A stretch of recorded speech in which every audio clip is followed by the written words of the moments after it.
Good afternoon. Thanks for joining us across the fence. I'm Fran Stoddard. For this month's Bird Note program, we're going to talk about those birds that go hoot in the night, owls, of course. Joining us from the Audubon Center in Huntington is bird expert and conservation biologist Mark LaBarr. Thanks for being with us, Mark. Always great to be here, Fran. So today we're going to talk about owls. Yeah, and I have a great owl story to kind of start this off. My friend Paula Kelly, who lives up the road from the Audubon, gave me a call the other day, and there was an owl, a barred owl, that had come in and taken one of her chickens. Oh. Now, we know there's a lot of snow on the ground out there, so that makes things a little more difficult. But this chicken actually kind of walked right into her chicken coop, grabbed a chicken, and then just wouldn't let that chicken go. I was able to get really close to it. My guess is it might have been a little bit malnourished and really didn't want to leave the chicken. So we managed to get it out of the driveway, Paula and I, and we moved it over. I called Outreach for Earth Stewardship, Craig Newman, and asked what we should do. And he mentioned that, chickens are a little bit too big for owls. So he said, if you can cut it up into pieces, which we kind of did, We moved the owl out of the way. and I was able to walk right up to this thing. He or she was not letting that thing go. Wow. And we kept an eye on it over the course of the next couple of days. And then it came back and got another chicken. So Paula was a little, losing two chickens, but it was entertainment. And this time we took that chicken and we put it really near the chicken coop. And that owl came down and would sit there and feed on that. And as it turned out, over the course of 3 or 4 days, it now only comes in at night. It doesn't come in during the day, and it still feeds on what's left. But I think it really was hungry and defending that chicken. And now that it's restocked, it's going back to, a more nocturnal pattern. But it was really great to see a barred owl up close like that. Wow, what an amazing story, and that you were able to just be there and you moved it. You moved the chicken. Well, and the it flew when I got close enough, and it did fly away, and that's when we moved the chicken.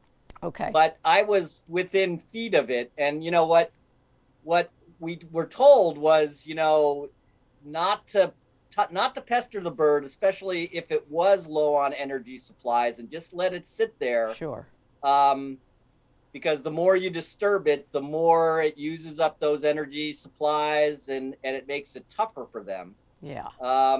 But we saw a second owl in the vicinity. It might be a pair that's hanging out. One seems smaller than the other.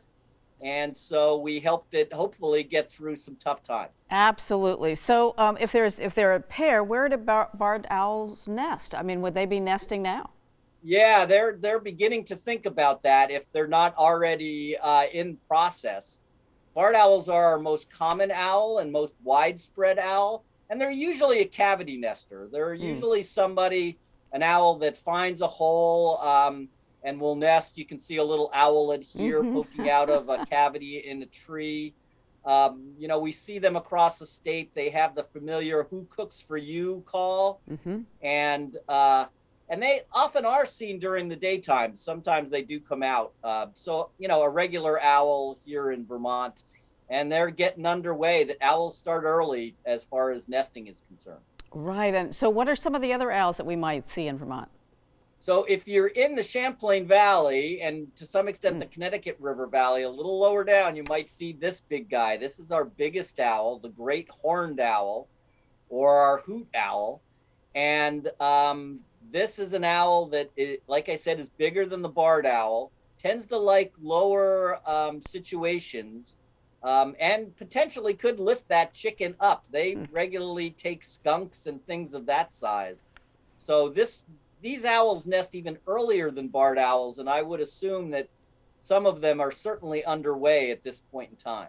So handsome. And where typically do they nest?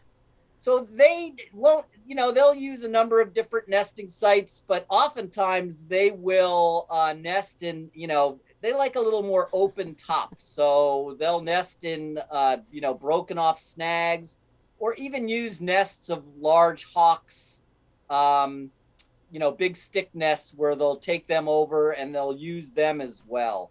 But they're pretty ferocious predators in Vermont, and they're the regular hoot owl, just a hoo hoo hoo, a regular Right. deep hoot that you would see.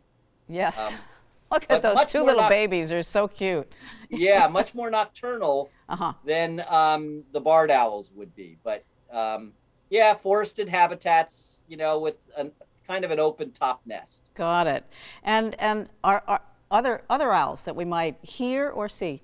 Yeah, so one owl that we see this time of year, although it doesn't breed here in Vermont, is the short-eared owl. And I should point out that those tufts on the great horned owl aren't actually ears or horns. The ears are right next to the eye. They're just little feather tufts. And you can see the short-eared owl gets its name from having no tufts. Yeah. And this is a visitor that visits the Champlain Valley, big open fields. It's one of our more diurnal owls. So lots of folks see them over at Dead Creek Wildlife Management Area. Right at dusk, they'll come out. And so this is a bird that, is pretty much seen here in Vermont during the winter times. And it flies a lot like marsh hawks or northern harriers, looking out over fields and flying low over fields, looking for rodents and other such things. But a great owl to see this time of year. Right. As it then moves on north for the summer. It actually will move a little bit further south. Oh, okay. It's not necessarily a northern owl that might drop in like the northern hawk owl or the great gray owl, which we see every once in a while.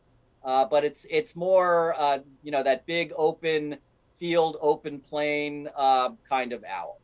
And so many different types of owls. You've got some photographs of a few others.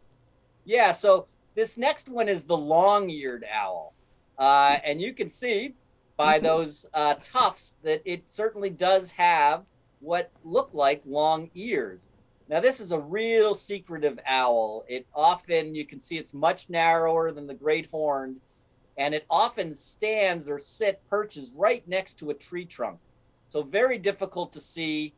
Probably one of our least encountered owls, but they do nest here in Vermont, and this is a good one. Sometimes they can be heard down at Snake Mountain. And that they're around. They nest a little bit later in the season, and they're one of those owls that if you come across, you're very lucky. Okay. The other owl, which is our smallest owl, is the saw-whet owl, and this is actually a migratory owl. So this is an owl that will begin moving into Vermont in April. They do migrate to places down south. They're all of about a handful. And they have an interesting call. It almost sounds like a backing up truck. It just goes doot, doot, doot, doot. They like hemlocky places, low places, but a great little owl if you get a chance to see them. Beautiful.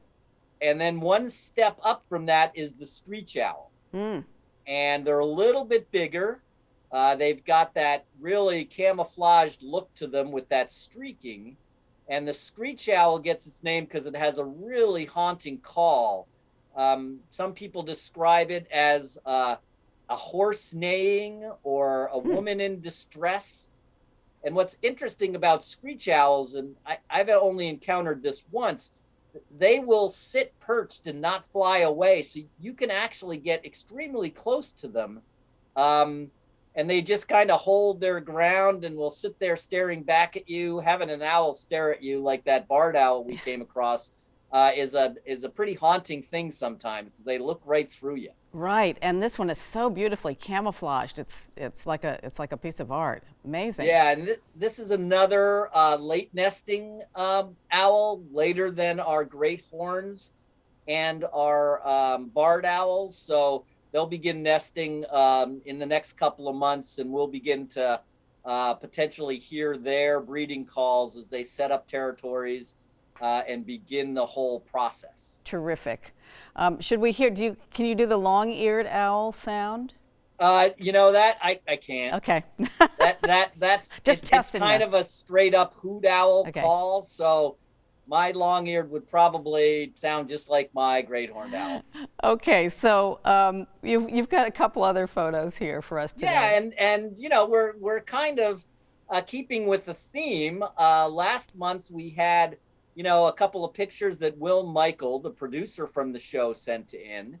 And this month, we're fortunate to have a couple that you sent in. True enough. Yeah, this is one you caught, and turkey in my crab apple tree.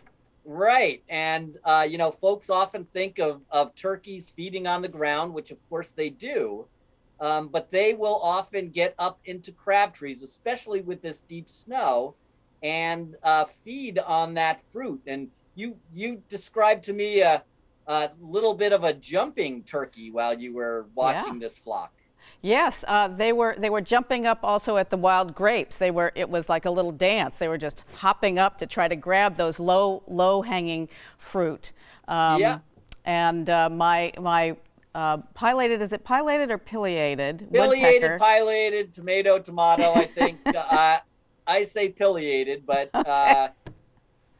well, that's another one you got. And again, we talk about winter birds and winter bird feeding.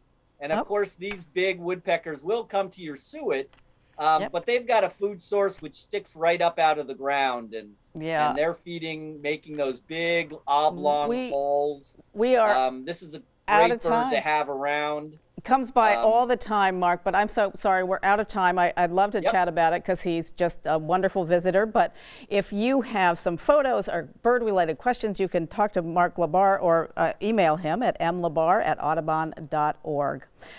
Send him your pictures and questions. Thank you so much, Mark, for joining us today for Bird Notes. It's always great. Always great.